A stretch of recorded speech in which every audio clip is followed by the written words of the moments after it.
This is Q Racing News, brought to you by the Bank of America Racing Challenge. The trials are set, and next week we'll be back in Ruidoso for the Grade 1 All-American Futurity and Derby. We'll have more details in next week's newscast, but for now, we'll take a look at the top 10 qualifiers, starting with the Derby.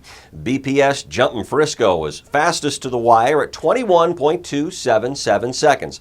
Trained by Eddie Willis and ridden by Jimmy D. Brooks. Willis, by the way, trained 2 of these qualifiers, and Brooks jockeyed 2 of them. BPS Jumpin' Frisco is owned by Bill Price. Familiar names on the list of top 10 Futurity qualifiers, with PJ Chicken Black leading the field. She crossed the finish line in 21.081 seconds for the ownership group of Bowen, Taylor, Smith, and Smith. Esgar Ramirez was aboard for trainer John Steinbaugh. Steinbaugh would qualify 3 horses to the Futurity. The All-American Futurity runs Monday, Labor Day, September 3rd, and carries an estimated purse of $2.4 million. The Derby is Sunday the 2nd, estimated purse $2.2 million.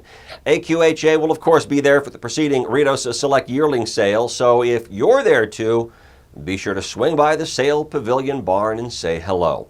This year's All-American races will air on TVG, and Los Alamitos' most familiar voice will provide the call. Ed Burgart will serve as analyst and race caller on TVG's coverage, and he'll also serve as track announcer for both races. Burgart says it's the thrill of a lifetime. Jockey Gilbert Ortiz is this year's winner of the annual Sam Thompson Memorial Jockey Award. American quarter horse jockeys across the country are asked to vote for the jockey whose personal character on and off the racetrack reflects positively on the sport. This year's nominees were Ortiz, G.R. Carter Jr., John Hamilton, and Freddie Martinez. Ortiz says it's an honor to win and that it feels good just to get the nomination. The presentation will take place in the Winner's Circle, Ruidoso Downs, Sunday, September 2nd. A multiple stakes winner and the runner-up in last year's Grade 1 Champion of Champions picked up his first win since 2010 in the Grade 3 Bank of America Los Alamitos Championship Challenge. Sparky E. Boy earned a spot in the Challenge Championship race at Prairie Meadows in October by overcoming early trouble and holding off a late challenge by Shining First Dash. That's the 8-horse. Bred in Utah by Reed Pearson, the 5-year-old gelding is trained by Francisco Ramirez and was piloted by Rodrigo Aceves. Los Al also hosted its Merial Distaff Challenge Regional this week, and Friedaville proved best, as did owner and breeder Robert Gentry. Another Gentry horse, Fauve, won last year's Challenge Distaff qualifier at Los Alamitos.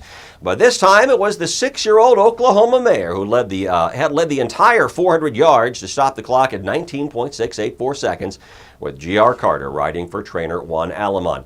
Friedaville earns an automatic berth to the Challenge Championships October 27th.